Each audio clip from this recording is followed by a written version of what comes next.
שלום, הגעתם למשק חפר, לגבינות של עדנה, באבירים. יש לנו פה שיטת מחירה מעניינת, ואנחנו עובדים ככה כבר הרבה שנים, לפחות 8 שנים. אתם רואים, יש פה קופה, ויש פה עודף.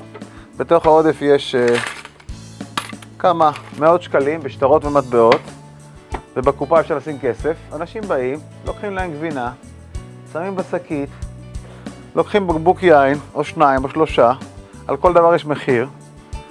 פה יש להם מחשבון קטן, עושים את החשבון כמה, ושמים בקופה ולוקחים עודף.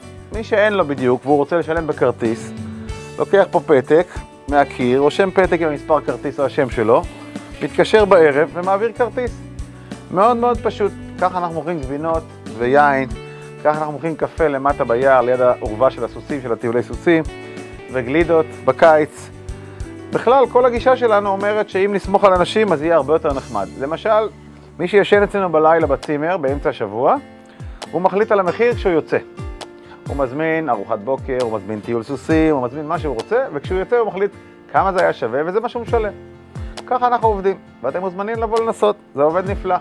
והישראלים, שלא מאמינים על עצמם שהם כאלה, הם מה זה מדהימים. לא חסר פה שקל בחיים, אני לא צריך לבדוק בכלל, אני יודע, אולי אפילו לפעמים יש פה עודף.